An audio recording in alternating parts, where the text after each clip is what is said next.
In power principles, power capital P equals to V into I into cos pi. V means it is voltage, I means it is current, cos pi means it is power factor. Cos pi means it is power factor. Cos pi equals to P by V into I అని measure చేస్తాం. Cos pi equals to P by V into I.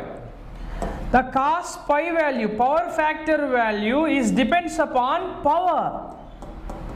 It is directly proportional. Voltage and current inversely proportional to the power factor. Inversely proportional to the power factor. Another formula of power factor, it is cos pi equals to R by Z. Next class lo మనం discuss చేద్దాం. Cos pi equals to R by Z. R means resistance by impedance. R means ఏంటి ఇక్కడ resistance. R means resistance by impedance. Impedance. This is the power. Next, what about power? Power P equals to I square into R, another formula. Power P equals to V into I, another formula. Power P equals to V square by R, another formula. Power P equals to V into I into cos pi. These are all power problems, power formulas. Power P equals to V into I, power P equals to I square into R. మనం ట్రాన్స్ఫార్మర్లో discuss చేసాం. ట్రాన్స్ఫార్మర్లో half load losses, full load losses అని ఉంటాయి. ఆ half load, full load losses, copper లాసెస్ని find out చేయడానికి I square into R ప్రిన్సిపల్ని ఉపయోగిస్తాం. Then next P equals to V square by R principle, ఇదివరదాకా మనం డిస్కస్ చేసాం. P equals to V into I into cos phi. These are all power equations. These are all power equations. These power factor, these power equations are depends upon the circuits. These types ఎలా ఉంటాయో చూద్దాం ఒకసారి. First one, మీకు already ప్రీవియస్గా SPDCL 2019లో question అడిగాడు. Resistive సర్క్యూట్లో ఏ పవర్ ఫ్యాక్టర్ ఉంటుంది? యూనిటీ పవర్ ఫ్యాక్టర్ వస్తుంది. In resistive circuits always unity power factor. Unity power factor cos phi equals to 0గా తీస్తారు, 0 యాంగిల్. అదే లాగింగ్ పవర్ ఫ్యాక్టర్ అయిందనుకోండి, లాగింగ్లో అయితేనేమో +90గా మనం రాస్తాం, లీడింగ్ అయితేనేమో -90గా మనం రాస్తాం. In a capacitive circuits -90 degrees of lagging, sir leading power factor. In inductive circuits +90 degrees of leading power factor అనేది అవైలబుల్గా ఉంటుందని రాశాం. అసలు ఏంటి సార్ లాగింగ్ అంటే ఏంటి, లీడింగ్ అంటే చూద్దాం. యూనిటీ అంటే unity power factor only possible from pure resistive circuits. Pure resistive circuits, for example tungsten filament bulb. Tungsten filament బల్బ్లో టంగ్స్టన్ ఫిలమెంట్ అనేది రెసిస్టివ్ లోడ్ని భరిస్తుంది. ఫిలమెంట్ అనేది చూడండి ఒకసారి ఎలా ఉంటుందో, సన్నగా ఉంటుంది. హై రెసిస్టెన్స్ని హై మెల్టింగ్ పాయింట్ని కలిగి ఉంటుంది. ఏంటది? టంగ్స్టన్. కాబట్టి అది రెసిస్టివ్ సర్క్యూట్గా పిలుస్తారు. రెసిస్టివ్ సర్క్యూట్లో ఏముంటుంది? కేవలం ఆర్ ఈజ్ ప్రెసెన్స్, రెసిస్టెన్స్ మాత్రమే ఉంటుంది. No inductance, no capacitance. No inductance, no capacitance. For example చూస్తే రెసిస్టివ్ సర్క్యూట్స్లో వోల్టేజ్ V అండ్ కరెంట్ Iలు ఎలా ఉన్నాయి చూడండి, యూనిఫామ్గా ఉంటాయి. ఎక్కడైతే స్టార్ట్ అయ్యాయో అక్కడే ఉంటాయి. దీన్ని యూనిటీ పవర్ ఫ్యాక్టర్ అంటారు. ఇద్దరు ఫ్రెండ్స్ కలిసి ఎడిపోయినా కూడా ఇద్దరు దంట పట్టుకుని పోయారనుకో, వారిని ఏమని పిలవచ్చు మనం? యూనిటీ పవర్ ఫ్యాక్టర్గా పిలుచుకోవచ్చు. నెక్స్ట్ దాంతో పాటుగా ఇక్కడ ఏంటి, వోల్టేజ్ అనేది వెనుక ఉండి కరెంట్ అనేది ముందుందనుకోండి, వోల్టేజ్ వెనుక పడిపోయింది కాబట్టి దాన్ని ల్యాగ్స్ అంటాం. వోల్టేజ్ వెనుకుంది కాబట్టి దాన్ని ల్యాగ్ అంటాం. లాగింగ్ లోపల మనకు 90 degrees ఆఫ్ ప్లస్ యాంగిల్ మనకు కనిపిస్తుంటుంది. దీని గురించి మనం ఏసీ సర్క్యూట్స్లో దీని గురించి డీటెయిల్గా చూస్తాం. ఇది బేసిక్స్ మాత్రమే కాబట్టి. What about leading power factor విషయానికి వస్తే లీడింగ్లో వోల్టేజ్ అనేది ముందు ఉంటుంది when compare to the current. ఇది లీడింగ్. ఇది కెపాసిటివ్ సర్క్యూట్స్లో మాత్రమే సాధ్యం. This is only possible in inductive circuits. Inductive సర్క్యూట్స్లో లాగింగ్ ఉంటుంది, కెపాసిటివ్ సర్క్యూట్స్లో లీడింగ్ అనేది ఉంటుంది. ఇది ఒకటి మెయిన్ ఇంపార్టెంట్ బిట్. ఇది బేసిక్స్, ఇవన్నీ కూడా ఫండమెంటల్స్ ఆఫ్ ఎలక్ట్రిసిటీలో. The next power means power so many types.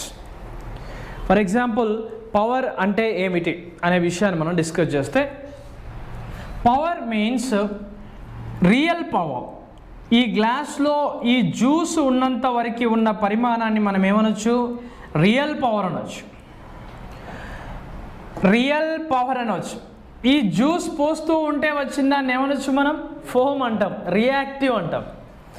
Real power, reactive power, real power, reactive power. Real power వల్ల నీకు ఏం కలిగింది ఇక్కడ? రియల్ పవర్ ఓన్లీ ఏం చేస్తుంది ఇక్కడ? నీకు ఎనర్జీని గెయిన్ చేస్తుంది, ఎనర్జీని తీసుకొస్తుంది. ఎనర్జీ, నీకు బాడీకి ఎనర్జీ రావాలంటే రియల్ పవర్ ఉపయోగపడుతుంది. రియాక్టివ్ పవర్ వల్ల నీకు ఎటువంటి ఉపయోగము ఉండదు. అంటే real power, reactive power, real power, reactive power, real power, reactive పవర్ని మొత్తాన్ని కలిపితే మనం ఏమని చెప్పొచ్చు? అప్పిరెంట్ పవర్గా పిలుస్తారు. ఏమని పిలుస్తారు? Apparent power. అంటే ఏంటి ఇక్కడ?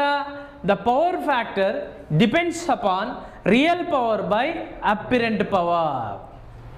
Real power by apparent power.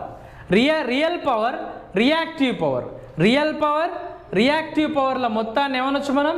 అప్పిరెంట్ పవర్గా మనం తీస్తాం. రెండో విషయం చూద్దాం. ఇక్కడ ఏంటి? Real power only calculate with KW. Real పవర్ని ఎందులో క్యాలిక్యులేట్ చేస్తారు? KW, kilo watts. Reactive power KVAR, kilo volt amps reactive. Kilo volt amps రియాక్టివ్గా మనం మెజర్ చేస్తాం. The total apparent power depends upon KVA, kilo volt యాంప్స్గా తీస్తారు. మనం transformer rating అయిన కేవీఏ అని రాస్తాం, 20 kVA అని ట్రాన్స్ఫార్మర్ అంటాం. రేటింగ్, ట్రాన్స్ఫార్మర్ రేటింగ్ని మనం డిజైన్ చెప్పాలంటే 200 kVA, 500 kVA, 1000 kVA అని మనం రాసుకుంటూ ఉంటాం. 10 kVA. అలానే ఇక్కడ మనకు ఇంట్లో బిల్ కట్టేది దేని గురించి? కేవలం రియల్ పవర్కే కడతాం. లేదు దీనికి కూడా కట్టాలంటే కట్టలేము. Real power, reactive power, real power, reactive పవర్ని అప్పిరెంట్ పవర్ అంటాం. The power factor depends upon real power by apparent power. Increase the real power. In case real power is increases, real power increases as well as power factor also increases. Apparent power is increases, apparent power is increases, the power factor is decreases. This is a very important. Apparent power measured with kVA, real power measured with kW. Real power ni true power antar. True power, real power, true power అంటాం.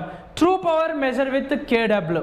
హవర్స్లో క్యాలిక్యులేట్ చేస్తే 1 యూనిట్గా కేడబ్ల్యూహెచ్గా మార్చుకొని మనం లెక్కలు చేయడం జరుగుతూ ఉంటుంది. రియాక్టివ్ పవర్, కెపాసిటివ్ పవర్, ఈ విధంగా మనకి పవర్ ఫ్యాక్టర్ అనేది ఉండడం జరుగుతుంది. అంటే పవర్ ఫ్యాక్టర్కి ఎంత ఉందో చూడండి. పవర్ ఫ్యాక్టర్ అంటే ఏంటిది? The power P equals to V into I into cos pi.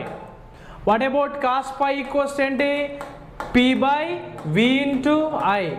Cos pi is increases, power value increases. Cos pi is decreases, power value decreases. Power value decreases. As well as real power is increases. Real power increases. Real power increases. Real power means P. Real power is increases, power factor also increases. The real power is directly proportional to the power factor. This is the very very important. The next ఒకసారి చూస్తే అప్పిరెంట్ power, true power, తర్వాత ఏంటిది? Reactive పవర్గా తీస్తారు. Apparent power ఏంటిది? KVA. True power, real power and active power అన్నా కూడా ఇదే. యాక్టివ్ పవర్లో నీకు ఏమొచ్చింది? P equals to V into I into cos phi అనేది వస్తుంది. అంటే ట్రాన్స్మిషన్ లైన్స్లో పవర్ ఫ్యాక్టర్ అనేది కాస్ పై అనేది మెయిన్. ఒకవేళ కాస్ పై లేదా పవర్ ఫ్యాక్టర్ కనుక తగ్గితే power factor is decreases, line losses it's increases. లైన్లో ఏర్పడే నష్టాలు పెరుగుతాయి. For example power generation points నుంచి ట్రాన్స్కో వాళ్ళు కొంటారు, కొన్న పవర్ని డిస్కమ్లకు ఇస్తారు. ఈ క్రమంలో ఇచ్చేటువంటి ఈ క్రమంలో ఏం జరుగుతూ ఉంటుంది, చేతులు మారినట్టుగా పవర్ అనేది ట్రాన్స్మిషన్ లైన్స్ ద్వారా చేంజ్ అయినప్పుడు పవర్ ఫ్యాక్టర్ అనేది 0.9 కన్నా తగ్గితే ట్రాన్స్కో వాళ్ళకు నష్టాలు పెరుగుతాయి. కాబట్టి ట్రాన్స్కో ఏం చేస్తుందంటే ఒకవేళ అలా తగ్గినప్పుడు పవర్ ఫ్యాక్టర్ను బట్టి లాస్ను బట్టి ఆ డిస్కమ్ల మీద పెనాల్టీ రూపంలో ఫైన్స్ని విధిస్తుంది, మీరెందుకు బెటర్ పవర్ ఫ్యాక్టర్ని మెయింటైన్ చేయట్లేదు అని. అర్థమైందా? అంటే ఇక్కడ మనకి ఇంట్లో సర్క్యూట్స్ అని చూస్తే 6 amps ఆఫ్ కరెంట్ వస్తుంది, 240 volts వస్తుంది మన ఇంట్లోకి. అంటే మనకు వోల్టేజ్ అనేది గ్రాడ్యువల్గా కొద్దిగా అటు ఇటు ఉండొచ్చు, కరెంట్ కూడా అలా ఉండొచ్చు. ఈ మధ్యలో పట్టిన మనకు ఒకసారి ఫ్లక్చువేషన్లో ఒకటి ఎక్కువ ఒకటి తక్కువ అయినప్పుడు లీడింగ్ వచ్చినప్పుడు లైన్ లాసెస్ అనేవి పెరుగుతూ ఉంటాయి. కాబట్టి మినిమం ఎంత పవర్ ఫ్యాక్టర్ మెయింటైన్ చేయాలి అని చెప్పారు, 0.9 అనేది. ఒకటి యూనిటీ పవర్ ఫ్యాక్టర్ అనేది అది సాధ్యపడదు. పవర్ ఫ్యాక్టర్ 1 అనేది మనం పంపిణీ చేయడానికి సాధ్యపడినటువంటి అంశం. P equals to V into I into cos pi. It is true power or actual power or real power. P equals to V into I into cos pi ఏంటి? True power అన్నా actual power అన్నా real power అన్నా ఒక్కటే. Cos pi అంటే ఏంటిది? P by V into I. Real power is increases, power factor also increases. Real power decreases, power factor decreases. The power factor is depends upon real power or actual power or true power. మూడింటి ఉన్న ఒకటే. cos pi equals ఏంటిది? kW by kVA. kW అంటే ఏంటిది? True power. kVA అంటే ఏంటిది? అపిరెంట్ power అని పిలుస్తూ ఉంటారు. the cos pi equals to R by Z గా మనం తీస్తాం. R అంటే రెసిస్టివ్, Z మీన్స్ ఇంపిడెన్స్గా మనం చూస్తాం. పవర్ ఫ్యాక్టర్ అనేది KW by KVA equals to power ఫ్యాక్టర్గా మనం ఫైండ్ అవుట్ చేయవలసిన అవసరం ఉంది. This is very important. దీని మీద నెంబర్ ఆఫ్ ప్రాబ్లమ్స్ అడిగే అవకాశం ఉంటుంది. కాసేపు ఇది కనుక్కోవాలి, లేదా ఇది కనుక్కోవాలి, ఇది కనుక్కోవాలి. ఇందులో 4 వేరియేషన్స్లో ప్రాబ్లమ్స్ చేయాలి. ఖచ్చితంగా ఏదైనా ఒక ప్రాబ్లం మనకి ఎగ్జామినేషన్ పాయింట్ ఆఫ్ వ్యూలో ఖచ్చితంగా పడే అవకాశాలు లేకపోలేదు. నెక్స్ట్ పవర్ ఫ్యాక్టర్ యొక్క యాంగిల్ మనం మెన్షన్ చేసినప్పుడు ఇది సైన్ పై. ఇదే పవర్, ఇది సైన్ పై మీన్స్ ఏంటి? ఇక్కడ యాక్చువల్ పవరా, రియాక్టివ్ పవరా, అపిరెంట్ పవరా? This is apparent power, this is reactive power. Reactive power, this is real power. Real power cos phi, reactive power sine phi. It is very important, ఇది గుర్తుపెట్టుకోండి. దీన్ని power factor యొక్క triangle అంటాం, impedance ట్రయాంగిల్గా మనం చూడొచ్చు. రియల్ పవర్, రియాక్టివ్ పవర్, అపిరెంట్ పవర్. ఇక్కడ next R, X, Z. R means true power, R means true power. Z means అపిరెంట్ power, అపిరెంట్ power. అపిరెంట్ power ఎలా మెజర్ చేస్తాం మనం? KVA. దీన్ని రియల్ పవర్ని KW, రియాక్టివ్ పవర్ని KVAR, KVAC అంటాం. KVAR అంటే ఏంటిది? Kilo volt amps reactive, kilo volt amps కెపాసిటివ్గా మనం తీసుకోవడం జరుగుతూ ఉంటుంది. This is very very important of question. ఇందులో మనకి మెయిన్గా పవర్ ఫ్యాక్టర్ మీద మనకు క్వశ్చన్స్ అడిగినప్పుడు, పవర్ మీద అడిగినప్పుడు మనం జాగ్రత్తగా చూడాలి. క్వశ్చన్స్ అనేది డిఫరెంట్గా పడుతూ ఉంటాయి. పవర్ మీన్స్ పవర్, యాక్చువల్గా పవర్ అంటే ఏంటి? ఇక్కడ according to the physics power P equals to W by T అనేది వస్తుంది. Work done by certain time.